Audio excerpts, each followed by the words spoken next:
बोलने का तरीका होता है। जी मैं आ रहा हूँ जनाब, रुको एक मिनट। जी जनाब। कहाँ की सरकार कहाँ तय हो रही है?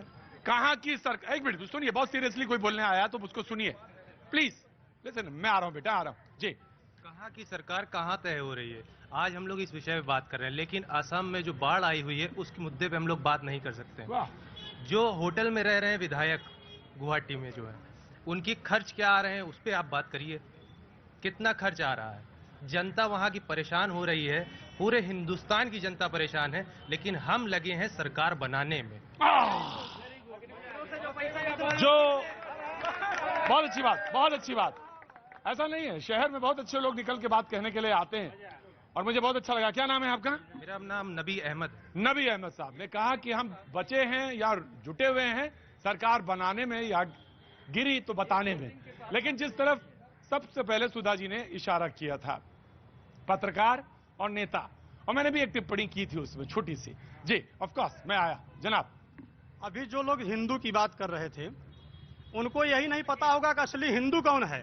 यार मैं यूपी में आके ना हिंदू और मुसलमान बहुत डर लगता है मुझे बहुत डर लगता है।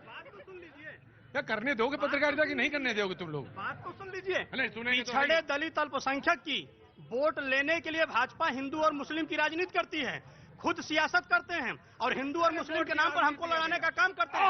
अच्छा, किसको लड़ाने का काम करते हैं? हमको आप तो कुर्ता सफेद कुर्ता आप डटे हो और बता रहे हो लड़ रहे। इतने बोले नहीं हो डॉक्टर साहब तुम। जी जनाब जी। देखिए ऐसा है कि चाहे पूरी दुनिया भर का मुसलमान एक तरफ और भारतीय मुसलमान एक तरफ, मैं कहती हूँ कि कोई भी मुसलमान देश के खिलाफ नहीं जा सकता। ये तो भड़काया जा रहा है, चाहे वो राहुल गांधी हो जो कह रहे हैं अभी तो कुछ नहीं हो रहा है, यहाँ दंगे होंगे, यहाँ देश जलेगा। आप देखिए पूरे इंटरनेट पे उनकी क्लिप फैली हुई है। दूसरी जगह यहाँ पे बताया जा रहा है। आपकी इस बात से तो पूरी तरह सहमत हूँ कि दुनिया में कहीं कुछ हो मुसलमान, लेकिन हिंदुस्तान का मुसलमान बिल्कुल अलहदा है, बिल्कुल अलहदा है, बिल्कुल अलहदा है और बिल्कुल अलहदा है इसमें। जी यहाँ गंगा जमनी की तहजीब पे कोई नहीं लड़ना चाहता है, लोग लड़ाना चाहते हैं। यहाँ इतने लोग पत्थर नहीं, आप फिर देखिए, कहना नहीं चाहिए इस देश के मुसलमानों से राजनीति करने के लिए जिस तरीके से बदनाम किया जाता है, पिछड़े दलित को जिस तरीके से अपमान, पीड़ित, प्रताड़ित, वंचित, शोषित किया जाता है। दलित है क्या? दलित क्या है? हिंदुत्व एजेंडा है, हिंदुत्व इनका एजेंडा है। देखिए नबी आप, मैं एक मिनट में आया just give me a second. एक मैं बहुत बच्चा बहुत देर से बोलना चाह रहा। जी आगे आओ। जी हम कहना क्या क्लास कौन सा है? 10th है। तो पास हो गए या अभी नहीं होने? अभी 9 से 10th में आए हो। ठीक है, मैं समझ तो गया, तुम भाई है ना बड़ा। हाँ ठीक, इधर आ गया जी। एक नाथ शिंदे और सारे विधायक जो उनके साथ। तुम टीवी देख रहे हो या कि तुम वहां पे पढ़ाई लिखाई कर रहे हो? पढ़ भी रहे, देख भी रहे। ठीक है, वो हम सबके सामने एक उदाहरण, हम सारी युवा पीढ़ी के सामने एक उदाहरण सेटअप कर रहे हैं कि जो है चाहे गलत शासन कितना बढ़ जाए, एक इंसान को जो है सबके सामने खड़ा होकर जो है न्याय के लिए युद्ध करना चाहिए। एक नाथ शिंदे ये उदाहरण दे रहे हैं। हाँ बिल्कुल। आपको ऐसा लगता है? बिल्कुल। क्या उम्र है आपकी? 14 साल। 14 साल की उम्र में, लेकिन ना 14 साल की उम्र में सुधा जी, 14 साल की उम्र में ये बच्चा कहता है कि एक नाथ शिंदे एक उदाहरण दे रहे हैं देश में कि कैसे अन्याय के साथ खड़ा हुआ जा सकता है या अन्याय के खिलाफ, अन्याय के खिलाफ खड़ा हुआ जा सकता है।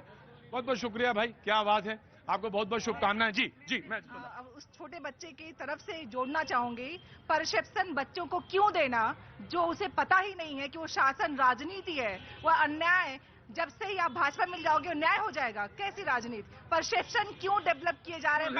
अपना डिराइव किया है। जी देखिए सबको अपनी बात रखने का अधिकार है और भारतीय संस्कृति कहती है 13 साल के बाद बच्चा आपका मित्र प्रकार से हो जाता है, तो उसको पूरी बुद्धिमत्ता है।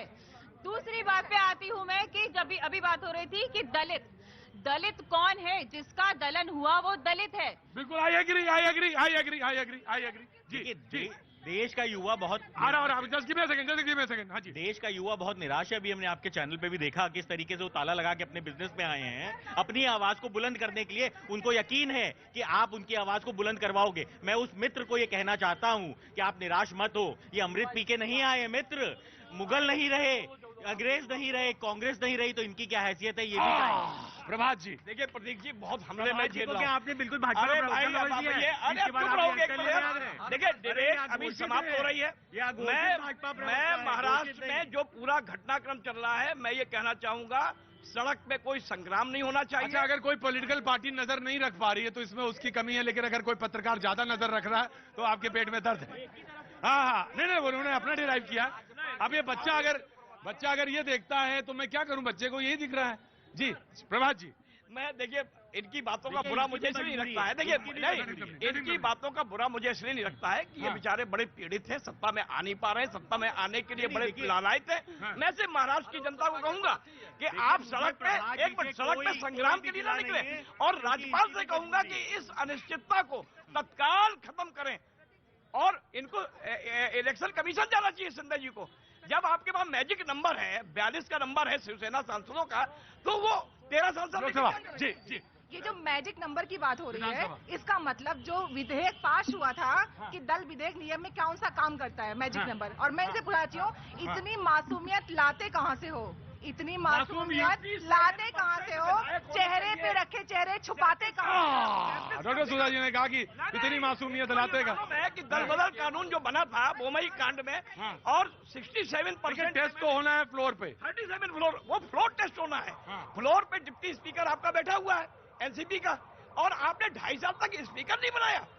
जो सबसे बड़ी बात ये देखिए पॉलिटिक्स शरद पवार की, कि 2.5 साल तक महाराष्ट्र में स्पीकर। मैं आया जी, नौजवान सर, मैं बोलना चाहूंगा, यहाँ पे सब लोग महाराष्ट्र की राजनीति की बात कर रहे हैं, उत्तर प्रदेश की राजनीति पे कोई बात ही नहीं कर रहा है। अरे तो अभी तो बात हुई है, थोड़े दिन पहले ही चल रही थी, हफ्ते भर, पिछले हफ्ते। अरे थोड़ा सब्र रखो भाई। 4 हफ्ते पहले जो दंगा किया गया था, हमारे पुलिस के जवानों में पत्थरबाजी करी गई थी, उस पे कोई कुछ बोलता नहीं, अब सब खत्म हो गया, अब सब खत्म हो गया, सब खत्म हो गया, अब खत्म हो गया, अब जरूरत नहीं उसकी। जी, अब सब शांति है। जी, हाँ जी, धर्म में अच्छे बुरे लोग होते हैं। आई एग्री, सब सारे धर्म में अच्छे बुरे लोग होते हैं। जी मंजरी, मैं आ रहा हूँ, एक मिनट आ रहा हूँ। जी मंजरी। देखिए, ऐसा है कि भारतीय मुसलमानों को पिछली जितनी भी पार्टियां सबने गुमराह किया, उनको ये सिखा के कि तुम्हारे वंशज तो कहीं और के हैं तो वंशज यहीं के। राइट, आ गया। जी, कहाँ गए? आइए इधर आइए जनाब। जी, हम नौजवानों से कहते हैं कि महाराष्ट्र तो एक बहाना है, असल में मुद्दे अग्निपथ से, नौजवानों का जो मुद्दा है अग्निपथ, उससे सबका ध्यान हटाना है। ये भाजपा के लोग क्या आप अग्निपथ में जा रहे हैं क्या? नहीं, अग्निपथ में हम नहीं जा रहे। पूरा पढ़ लिया? जी बिल्कुल पढ़ लिया। अच्छा जी, उसमें क्या बुराई है? बिल्कुल बुराई है। जो नौजवान देश की सेवा करने के लिए जा रहा है, वो 4 साल के लिए जाएगा, उसको शहीद का दर्जा नहीं मिलेगा। किसने कहा नहीं मिलेगा? भावना से हो जाएगा? किसने कहा नहीं मिलेगा? ये गलत है, अब मिलेगा, शहीद का दर्जा मिलेगा। 4 साल वो किस लिए काम करेगा? इसलिए कि जब हम शहीद हो जाएंगे। किसने कहा अग्निवीर? किसने कहा है कि अग्निपथ बनने जाओ? अग्निपथ बनने क्यों जाओ? ये पढ़ो लिखो IAS बनो। हमारा देश अभी संकट में चल रहा है, कभी भी किसी भी देश से युद्ध हो सकता है। ऐसी कंडीशन में अग्निवीर हमारे लिए सबसे ज्यादा कारगर है।